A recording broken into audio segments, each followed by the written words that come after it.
Alors, en apprenant par Solange qu'on préparait une journée d'hommage, cette journée, oui, eh bien, je me suis évidemment tout de suite réjoui de cette heureuse, mais le moins qu'on puisse dire, initiative, prise peu de temps après le départ de celui que nous honorons aujourd'hui, dont nous honorons aujourd'hui la mémoire.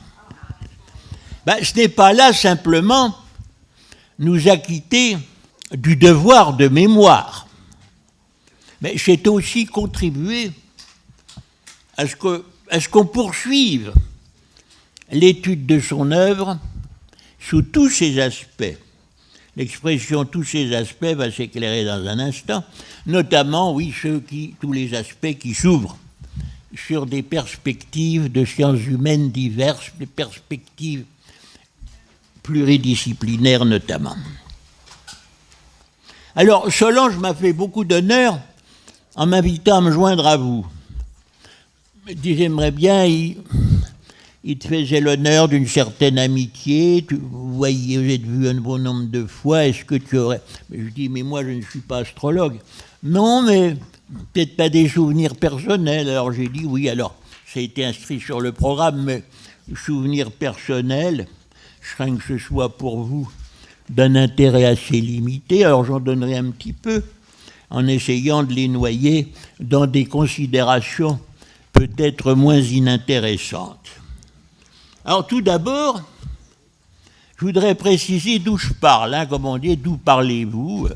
Oui, c'est indispensable, parce que quand quelqu'un prend la parole, qui n'est pas connu de tout le monde, loin de là, il est important de dire d'où il parle. Alors c'est sûrement pas en tant qu'astrologue, parce que je ne le suis pas, c'est pas en tant que quelqu'un qui pratique l'astrologie, je ne la pratique pas.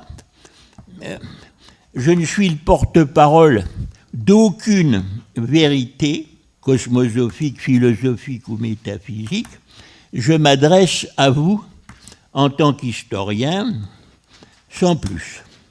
Mais en revanche, je ne suis pas quelqu'un qui passe du temps à parler de la vérité de l'astrologie.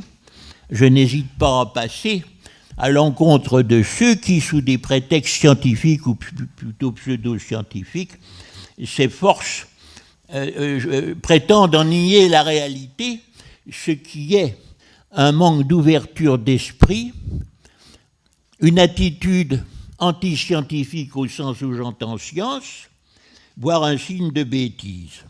Je m'adresse à vous en tant qu'historien sans plus, et c'est en tant que tel aussi, et non pas en tant qu'astrologue, pratiquant ou autre, que j'ai eu le bonheur de faire la connaissance d'André Barbeau. C'est aussi en tant que tel que j'ai eu le privilège de diriger un ouvrage collectif paru chez Albin Michel dans une collection que je dirigeais, un ouvrage collectif intitulé « L'astrologie », auquel d'ailleurs André Barbeau m'a fait l'honneur de contribuer, avec une copréface, et puis un article intitulé « L'astrologie de Johannes Kepler », et puis aussi Daniel Vernet, dont je regrette ici beaucoup l'absence, mais dont nous avons été tous très heureux d'entendre la communication si bien rapportée. Et alors, oui, il avait écrit « L'astrologie et le futur de la science » déjà. Alors, c'est un collectif, voyez-vous, et là j'annonce la couleur, enfin, pour ce qui me concerne, en tant que quoi je vous parle, c'est un collectif qui aurait pu s'intituler « Astrologie et sciences humaines ». J'aurais eu envie de l'intituler comme ça, mais il se trouve que c'était et c'est resté le titre « Astrologie et sciences humaines » du bel article de Guy Michaud dans ce même livre, dans ce même recueil. J'ajoute enfin, à propos de ces petits rappels, que André Barbeau m'avait demandé un jour, ainsi qu'à d'autres collègues, comme ça a été rappelé tout à l'heure, d'écrire un papier dans l'Astrologue, ce que j'ai fait volontiers, c'est-à-dire mon idée de l'astrologie il y a déjà un certain nombre d'années. Bon alors, l'historien que j'essaie d'être s'occupe d'histoire des idées, Et plus spécialement, vous avez pu voir sur les petites biobibliographies qui vous ont été distribuées, ce qu'on appelle l'histoire des courants ésotériques dans l'Europe moderne et contemporaine. C'est le titre d'une direction d'études qui a été créée à l'Europe, le titre était différent avant, que j'ai occupé de nombreuses années à l'École pratique des hautes études, section des sciences religieuses, c'était à la Sorbonne. Et alors, cette direction d'études, bon, moi j'ai pris ma retraite à 73 ans, en regrettant que ce soit si tôt, et puis ensuite j'ai continué comme émérite, que je suis toujours, et j'ai toujours d'ailleurs un séminaire officieux. Et alors, cette spécialité, histoire des courants ésotériques dans l'Europe moderne et contemporaine, à l'École pratique des hautes études, qu'est-ce que ça veut dire? Et là, je dois m'expliquer sans vous faire un cours là-dessus, rassurez-vous, juste en quelques secondes. Le mot ésotérique. Alors, c'est un mot valise, hein. Il fait partie de ces mots qui ont, ce mot-là a 5 sens, hein, dans le langage courant, 5 sens différents. Alors, qu'est-ce qu'on entend par là? C'est pas histoire de l'ésotérisme, ce serait trop universaliste, et finalement, pour l'historien, ça ne mènerait à rien. C'est l'étude de courants qui, depuis le début de la Renaissance jusqu'à nos jours, jusqu'à actuellement, ont un air de famille. Un air de famille, et qu'il se dit, cet air de famille, il fallait en construire l'objet. J'ai construit l'objet pour cette direction d'études. Ce sont des courants qui ont en commun un certain nombre de caractéristiques, 4 essentiellement. Alors vous allez voir, on s'approche de l'astrologie par certains côtés, l'idée des correspondances universelles, l'idée de nature vivante, un cosmos vivant qui respire, et qui est en rapport avec l'homme, bien sûr, et voire le monde divin, et puis l'idée d'imagination créatrice qui travaille sur des supports symboliques, et enfin l'idée de transformation, de transmutation. Quand nous avons affaire à ces 4 éléments-là, c'est une construction, hein, c'est tout. C'était pour construire l'objet afin que puisse exister justement cette direction d'études qui a fait des enfants depuis Amsterdam, en Grande-Bretagne et ailleurs, et aux États-Unis et ailleurs.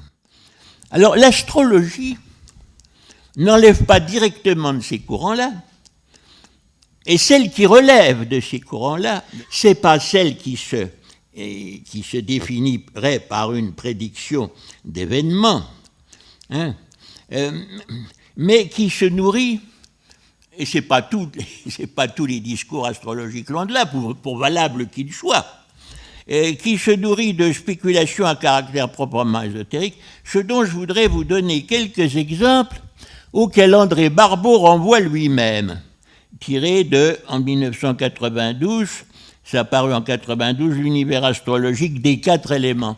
Et voyez-vous, c'est ce qui faisait une grande partie de nos conversations. Il savait que je n'étais pas astrologue, mais ce qui l'intéressait, c'était ce qui m'intéresse en tant qu'historien des idées, et notamment en tant qu'historien de ces questions-là. Alors, voyez-vous, dans l'univers astrologique des 4 éléments, il écrit, je cite, « La philosophie à laquelle renvoie la tradition astrologique est celle du corpus hermeticum ». Vous savez, les textes écrits en grec au IIe et IIIe siècle de notre ère dans le delta d'Égypte, autour d'Alexandrie. Avec sa triade Dieu, monde, homme. On est en plein là dans la définition de courant ésotérique que je vous donnais tout à l'heure, où la créature humaine est renvoyée à la création et au créateur. J'ai oublié de dire tout à l'heure, mais je le dis maintenant entre parenthèses, il faut faire attention quand on emploie le mot ésotérique, il a 5 sens, dont celui que je viens de vous dire. Un des 5 sens, c'est le secret. Ça, on s'en fiche, hein. C'est tellement général. Bon. Et puis alors, ce que je reprocherais à Daniel Vernet, que, au demeurant, j'estime énormément, c'est le moins qu'on puisse dire, dans ce que j'ai entendu tout à l'heure, l'astrologie n'est pas ésotérique. Oui, mais quand on emploie un mot valise, il faudrait préciser dans lequel des sens de ce mot valise on l'emploie. Bon, alors, ferme la parenthèse. Alors, il écrit encore, notre ami André Barbeau, Depuis la traduction du Corpus Hermeticum par Marcille Ficin, donc dans les années 1560, à la Renaissance, cette philosophie rebondit de ricochet en ricochet avec Cornelius Agrippa, l'auteur de De Occulta Philosophia en 1533, Jacob Böhme. Ah oui, il écrit Böhme. Böhme, c'est le premier représentant d'un nouveau courant ésotérique qu'on appelle la théosophie chrétienne, qui va vivre pendant au moins 2 siècles, n'est-ce pas, et qui correspond exactement à la définition que je donnais tout à l'heure. Giordano Bruno, Giambattista Porta, Swedenborg, bien sûr, parmi tant d'autres. Avec elle, c'est un langage de la nature. Bah oui, on est en plein sens d'un courant ésotérique au sens où je vous en parlais. Alors je continue la citation. À celui qui connaît la signature des choses, ça c'est absolument fondamental, la signature des choses, signatura rerum, c'est-à-dire leur symbole ou marque distinctive, les objets parlent dans leur propre langage de leur essence.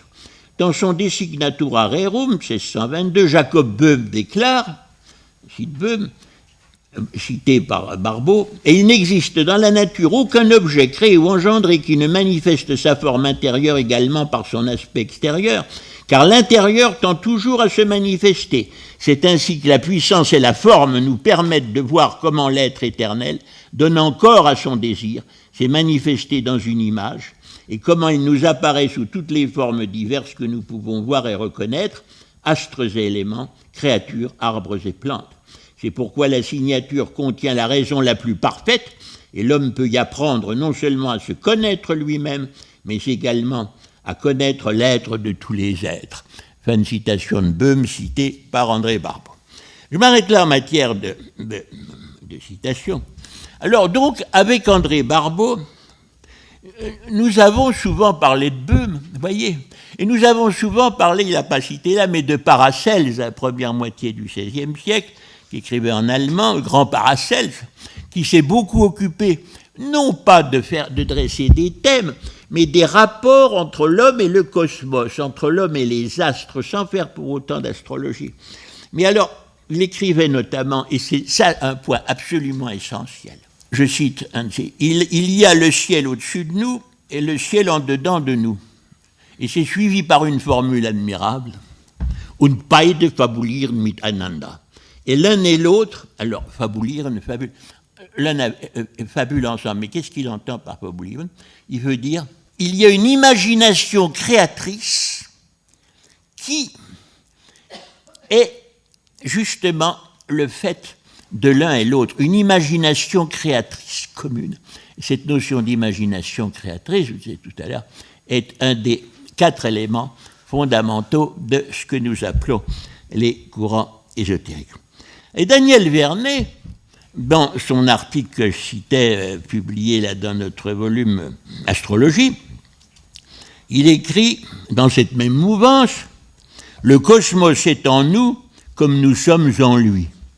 Alors on est bien là, n'est-ce pas, loin de l'idée, très loin de l'idée d'une astrologie qui, contrairement à ce que prétendent certains, ou disent certains, serait l'idée d'une influence du haut vers le bas. Ça n'a rien à voir, on est dans un tout autre horizon. Là. Il n'y a pas d'influence.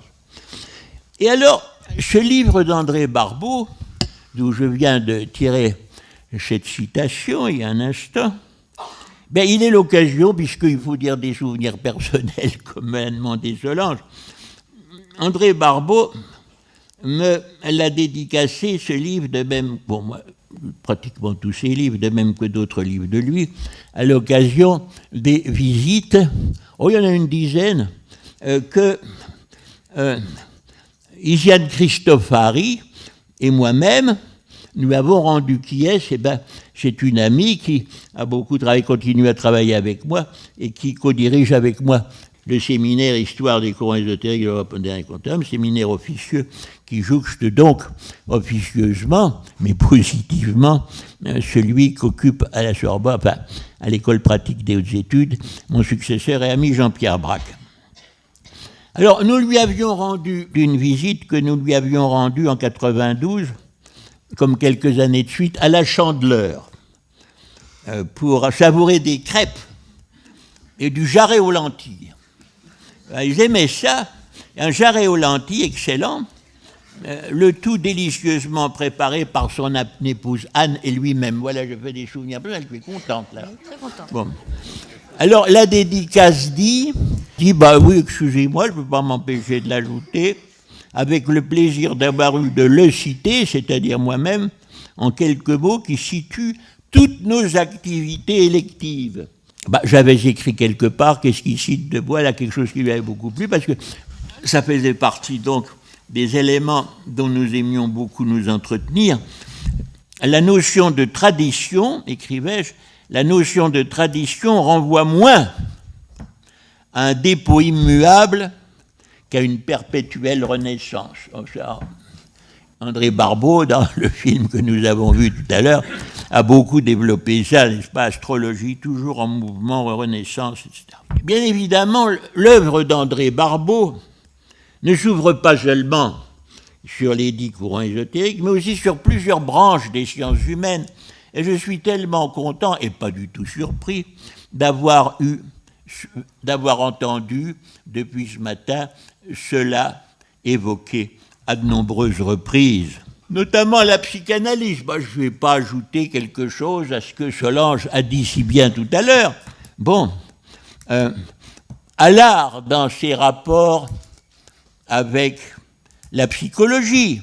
Vous voyez par exemple, on a cité tout à l'heure Jean 1975, son Connaissance de l'art, où il distingue 4 tempéraments picturaux.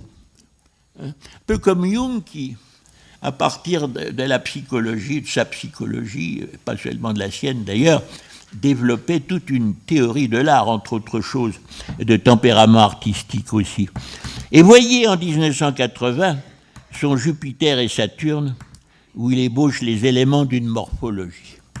Son œuvre, bon, pas la peine d'insister, ça a tellement bien dit tout à l'heure, mais j'y reviens quand même pour montrer combien l'œuvre de ce penseur s'ouvre sur les sciences humaines. Il sait aussi en plus ce qu'est éditer. Ça n'a pas encore été mentionné, alors je m'empresse de le faire. Éditer au sens académique du terme, travailler en tant qu'éditeur. Un texte, c'est l'édition d'un texte. Je renvoie ici au magistral travail éditorial paru en 86, auquel il s'est livré avec le Tétrabilios de Ptolémée. Alors voyez-vous, ces quelques exemples, mais bien d'autres auraient pu aussi être présentés, nous rappellent que cette œuvre abondante, si pleine de richesses, se prête à être sans cesse revisitée, notamment en raison des pistes de réflexion qu'elle ouvre sur plusieurs domaines, mérite donc l'appel à être étudiée en son entier, y compris dans des colloques, j'espère qu'il va y en avoir, et de plus en plus, des colloques, des débats contradictoires, parce qu'on peut ne pas être d'accord avec lui. Au fond, dans un colloque où tout baigne, c'est pas très intéressant. Ce qui est bien, c'est quand il y a des débats, des opinions divergentes. Donc, quitte à y déceler des aspects se prêtant à la critique dans cette œuvre, puisqu'aussi bien, finalement, les véritables penseurs, et Dieu sait s'il en est, sont ceux qui méritent plus encore que des hommages. Merci. Merci.